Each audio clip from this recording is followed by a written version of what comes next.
National space day उपलक्षे सुंदर सरल एवं संक्षिप्त ओडिया भाषण।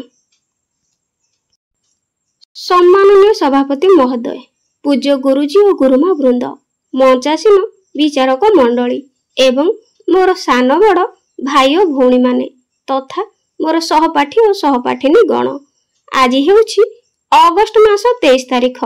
आज आम देशर द्वितीय जातीय महाकाश दिवस पालन हेउछि।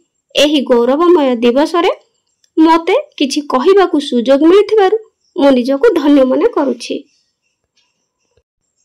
आम देश भारत विश्वर चतुर्थ देश भावरे चंद्र पृष्ठरे अवतरण करि पारिछि। ताहा सहित चंद्रर दक्षिण मेरुरे विश्वर प्रथम देश भावरे अवतरण करिवार सौभाग्य लाभ करि सारिछि। एहा सफल होई पारिछि ईश्वर समस्त वैज्ञानिक, इंजीनियर एवं गवेषक मानकर अक्लांत परिश्रम और चेष्टा द्वारा। एही दिन अवसर रे मु सेमानंकु मोर हृदयरु भक्तिपूत प्रणाम जणाउछि। आम देश महाकाश गवेषणा दिगरे ईश्वर अवदान अतुलनीय। सीमित अर्थरे आम देशर वैज्ञानिक माने जो चमत्कार करि देखै अछंती ताहा बड़ बड़ एवं धनी देशर स्पेस एजेंसी माने मध्य करि देखै पारि नाहांती। ए समस्त श्रेय केवल आम महान वैज्ञानिक मानकु जाउछि। 2023 मसिया जुलाई 23 रे चंद्रयान 3 सफल भावरे चंद्रर दक्षिण मेरु अवतरण करिछि।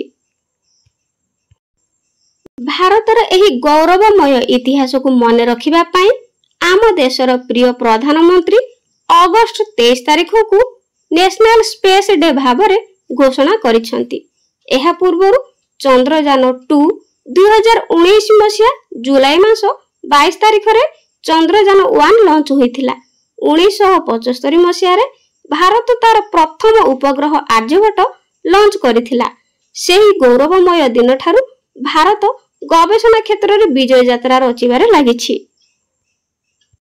नेशनल स्पेस डे 2025 पई चयन होइथिबा थीम हेउछि Aryabhata to Gaganyaan, ancient wisdom to infinite possibilities.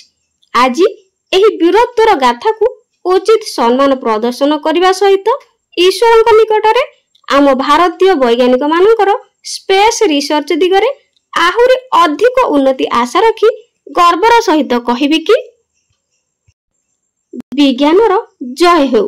आम देश भारत समस्त राष्ट्र को पछरे पकाई गवेषणा दिगरे अधिकरु अधिक उन्नति करू, एतिकी कामना करी मोर वक्तव्य शेष करूछि। जय हिंद, जय भारत। पिला माने वीडियो केमति लागिला कमेंट रे निश्चित जणाइबे। भल लागिथिला लाइक कर देबे। Thank you.